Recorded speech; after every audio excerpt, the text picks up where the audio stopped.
Dolores Carter worked as an assistant at a grocery store, and everyone in the neighborhood knew her. First of all, they knew her because she was a single mother, and secondly, because of the number of kiddos she had. It just so happened that Dolores already had 3 children, and she was pregnant with twins. Unfortunately, both her acquaintances and colleagues disapproved of her lifestyle and condemned the woman for it. Dolores was 43 years old and was used to being criticized all the time, so it didn't cause her any discomfort. The most surprising thing was that the woman didn't really know when her life took such an unfortunate turn, landing her in a rather miserable situation. According to Dolores herself, all of her kiddos had different fathers, but not a single one of them ever had been present in their kiddos' lives. The oldest child was 20-year-old Evelyn, and the youngest one was 10-year-old Maggie. Being the only man in the family, 18-year-old Simon always got into trouble and was considered to be a bully by his peers. It wasn't hard to understand why he behaved that way, being young and hot-tempered. It was impossible for him to endure the ridicule of his peers over the cheap, worn-out clothes he had to wear. Despite her age, little Maggie tried to keep the house neat and tidy. While her mother and sister were at work, the girl could easily cook a simple lunch or dinner. Of course, her meals were nothing like the restaurant food, but on the other hand, it would be foolish to expect that much of a 10-year-old girl. Since Dolores Carter had a drinking problem, her friends were all rather dysfunctional people. Meanwhile, other people in town were sure that the fathers of the 3 children were also among her drinking buddies. Dolores, however, preferred not to talk about it and tried to keep her personal life secret. But how could she keep it a secret when she was 8 months pregnant? Neither her loose clothing nor the frequent days off that Dolores took helped her achieve that. Whenever the immoral woman needed someone to sub in for her at work, she asked her oldest daughter to do it. Thus, Evelyn became her faithful helper. Of course, Evelyn wasn't exactly happy to spend 10 or 12 hours a day working instead of studying. Nevertheless, the young woman couldn't stand up to her mother. As bad as it was, her family meant everything to Evelyn, especially since they were all she really had. It was very hard to make friends in her situation, and therefore she devoted all of herself to her siblings. Meanwhile, Dolores didn't burden herself with excessive care for her kiddos and preferred to while away her free time in the backyard with a can of beer in her hands.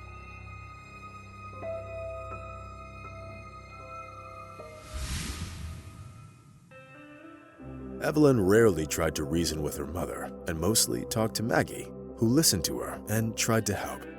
How did Dolores manage to raise such great daughters, being the mess that she is? She's making their lives miserable, people who knew the family used to say. Since her mother's due date was coming up, Evelyn was getting very anxious. Here we go again. Now we'll have to take care of the babies too. Sure, it's not that hard, but when will I ever get to take care of myself? Evelyn thought sadly. Deep down, the young woman knew that this wasn't the kind of life she wanted, because what she wanted was to perform on stage, to be in the spotlight and getting standing ovations from the audience. Few people knew that ever since she was a child, Evelyn had been dreaming of singing on stage and becoming a famous performer. The young woman was rather talented, but given her family situation, dreaming of a singing career was naive at the very least. Sometimes when Evelyn was alone, she would sing some popular songs, imagining herself on a big stage with crowds of people watching her. This was the only hobby the young woman had, the only thing that could distract her from the problems in her family, which were all caused by her failure of a mother. Several days later, the life of the Carter family changed forever. Dolores started getting contractions right in the middle of her shift, which nearly caused the store owner to faint, as he was terrified to see his employee double down in pain. Choosing not to wait for an ambulance, Martin Hill personally took Dolores to the hospital, thus making the doctor's job much easier. Having been through it all 3 times already, Dolores took the birth of the twins rather calmly. The woman didn't seem the least bit fazed by the fact that she now had 5 children to take care of. They knew Dolores well at the hospital and treated her according to her reputation. Seeing a woman lead that kind of lifestyle in our age and time simply didn't fit into the chief's view of the world. Having given birth to 2 beautiful boys, Dolores named them Patrick and Liam after her favorite actors. Since the doctors didn't see any issues with the woman's health, she was discharged from the hospital a week later. Now there were 2 problems that Evelyn had to deal with: taking care of the newborn brothers and working at the store. Their mother was in no hurry to get back to her job and insisted that she needed to take time off to rest. Sighing sadly, Evelyn exchanged glances with Maggie and realized that her sister was thinking the same thing.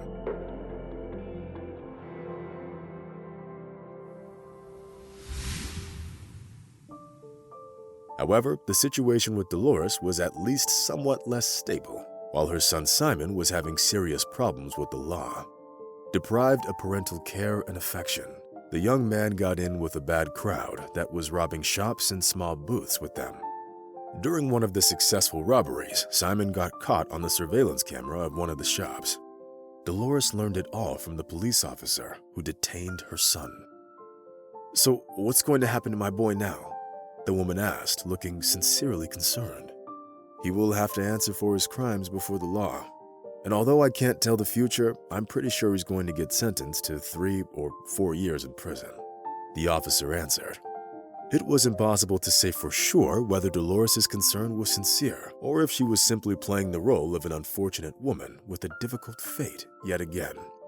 But there was no doubt that the fountains of her tears were real. "Lord, why are you doing this to me? Why can't we just live like a normal family?" Evelyn thought with tears in her eyes. The young woman loved her brother very much and was ready to do virtually anything to keep him out of prison. Unfortunately, even though the family pulled all of their savings and hired a good lawyer, there was no keeping Simon out of prison. The only thing that the lawyer managed to achieve was to reduce the sentence to 3 years, instead of 4 that the prosecutor was asking for. The situation with Simon made Dolores lose her bearings for a couple of months. Trying to find solace at the bottom of a bottle, the mother started drinking even more than she did before, which only aggravated her already unenviable situation. "Mom, you can't keep doing that. You have 2 babies. Your son is in prison, and your youngest daughter is forced to skip school to take care of the kids," Evelyn said, trying to awaken at least something resembling motherly feelings in Dolores. "The times are tough for everyone, but you have to help your family, especially since Liam and Patrick are your brothers," Dolores objected. The woman's alcohol-clouded mind refused to accept the situation and take responsibility for her family. Evelyn understood that it couldn't go on like that forever, and that sooner or later, the mother would have to face the music. If the young woman could only have known how soon it would actually happen. One day, as the time was approaching midnight, Evelyn felt a distinct smell of burning. The young woman was about to go to bed when a barely noticeable gray smoke started pouring in from the next room. "Fire! Dear God, the house is on fire!" An alarming thought flashed through the young woman's mind. Having woken Maggie up, Evelyn told her to dress the babies and to get ready to go outside. The young woman had already realized that the smoke was coming from her mother's room. She must have been smoking in bed again. However, when Evelyn tried to open the bedroom door, her face immediately got doused with so much heat that the ends of her hair got charred. Having run up to the window and opened it, Evelyn helped Maggie out. Then she passed the babies over to her sister one by one, after which she got out herself. The fire spread so fast that trying to save their mother was even out of the question. The fire engulfed the entire house, and Evelyn was left with 3 young kiddos in her care.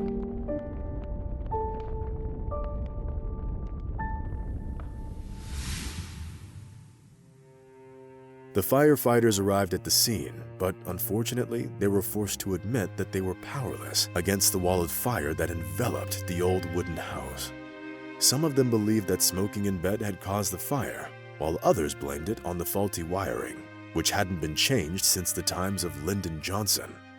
But Evelyn didn't really care what it was. The woman's mother was dead, and the realization of this fact shook her to the core. Thus, Evelyn had to make funeral arrangements, all the while taking care of her younger siblings. At that point, the young woman learned what being truly desperate meant.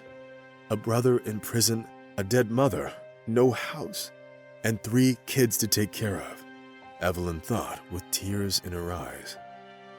Fortunately, Evelyn managed to find a distant aunt living in one of the farms in Ohio, and she agreed to let Maggie and the twins stay with her for a little while. Of course, Evelyn wasn't going to stay there as well. She was going to use this time to find a new place to live, so she could take the kiddos back. After everything that happened, the owner of the store didn't want to have anything to do with the Carter family, so Evelyn had to look for a new job too. The woman went by a dozen places before she finally got offered a job as a cleaner at a trading company. Since the salary wasn't too bad, Evelyn was happy to accept the job offer. As per the young woman's job description, she was supposed to clean both the office and the territory adjacent to it.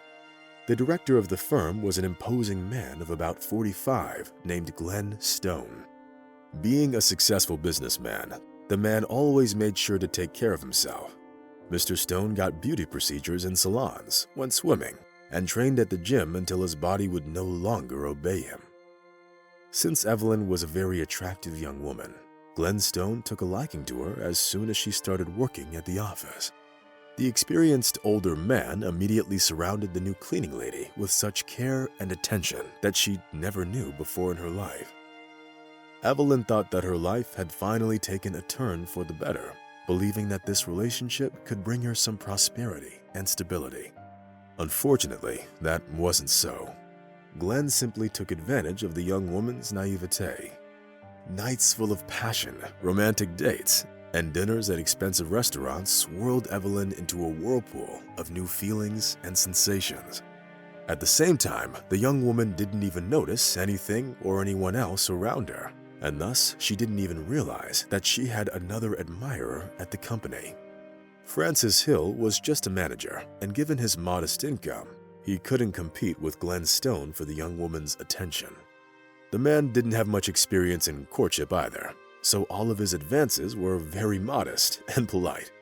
One day, the young manager plucked up his courage and gave Evelyn a rose, which made her blush to the roots of her hair. At that time, she was still in a relationship with Glenn, who wasn't in the habit of letting his woman leave him just like that.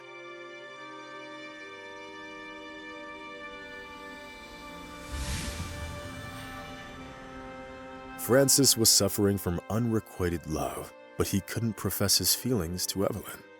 The young manager feared that as soon as he would tell Evelyn about his feelings, the entire office would start making fun of him. Francis's feelings could well have remained unknown to the director of the company if it weren't for the events that took place a little later and turned everything upside down. It all started with the fact that Evelyn found out that she was pregnant. This news shocked Glenn, but he pulled himself together and tried to deal with this issue. "Honey, it's okay. Don't worry about it. In our time and age, there are many ways to terminate a pregnancy." Evelyn was shocked. "What are you talking about? It's a baby. Our baby. Don't you get it?" Having heard the woman's response, Glenn immediately changed in the face and loosened his tie. At that moment, the businessman seemed to have thrown off the mask that he'd been wearing all this time. "You're a cleaner, not my wife, so know your place and keep your problems to yourself. Actually, I think we're done here. You're fired," the director said in a tone that brooked no objections. It was only then that Evelyn realized that Glenn Stone was simply having fun with her and never took their relationship very seriously. The devious womanizer used her for his own purposes, and now he was ready to simply throw her out onto the street like an old dog. Tears were flowing down the young cleaner's face. Her relationship with Glenn seemed like a ray of hope in the young woman's difficult life, and now she was back to the feeling of despair and depression. Francis didn't know the reason for Evelyn's dismissal, but he guessed that it had something to do with Glenn's vile character. He understood what the young woman was feeling, having been deceived and used in the most shameless way. And there I was, actually condemning my mother, and now here I am. I'm the same as she was, Evelyn thought bitterly. Left without a job, she was feeling completely hopeless. Simon's in prison, my siblings live on a farm, and I'm single and pregnant. Evelyn whispered, unable to stop crying. At that moment, the young woman didn't yet know that Liam was diagnosed with a heart defect during one of his medical checkups. According to the woman's aunt, the boy needed an emergency operation, which costs a lot of money.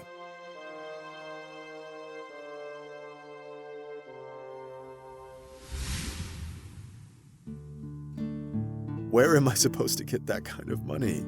Evelyn whispered, clutching her head. She was barely managing to survive on mere cents as it was, and now she also needed to find a huge amount to pay for her brother's surgery. Having decided to try her luck at the city's charitable foundation, Evelyn was faced with a new problem. It turned out that there were quite a lot of kiddos seeking assistance, and naturally, there weren't enough donations to help everyone. Evelyn even tried to borrow money from Glenn, but her devious ex-boss didn't just refuse to help her out, but even made fun of her for reaching out to him. The young woman was desperate. She was about to give up when Francis came to see her. He was holding a small leather bag. "What's in it? Some compromising evidence?" Evelyn asked quietly. "No, it's money. There's enough to cover your brother's surgery. I received an inheritance from my second cousin in England, so I decided to help you," Francis muttered timidly. Finding it hard to believe what she just heard, Evelyn took the bag and carefully looked inside. There were several dozen bundles of money in tight bank packaging. Tears started streaming down Evelyn's cheeks. She hugged Francis and buried her face in his shoulder, weeping softly. Only this time, there were tears of joy, not sadness. The very next day, Evelyn transferred the money to the hospital, where her little brother was supposed to get treatment. Liam went into surgery, and Evelyn and Francis stayed in the waiting room the whole time, trembling with fear, hoping for a successful outcome of the operation. Fortunately, everything went well, and the surgeons literally gave the baby a second chance at life. Now that Liam's health was no longer in danger, Evelyn was finally able to breathe a sigh of relief and think about herself for once. Francis couldn't pass up an opportunity, so he proposed to the woman he loved right there, in front of the hospital waiting room. Looking into the hopeful eyes of the young man, Evelyn didn't torment him with uncertainty and immediately said, yes. The young people didn't put off the wedding either. By a fortunate coincidence, the date of the wedding coincided with the day of Simon's release from prison. Seeing his sister in a wedding dress, the young man hugged her and spun her in a dance. Having sung at her own wedding, Evelyn received a round of applause and couldn't hold back her tears. All the guests couldn't help but smile at the beautiful young bride, and little Liam and Patrick even laughed out loud together. Their cheerful, childish laughter warmed the hearts of the newlyweds, who'd just taken the most important step in their lives.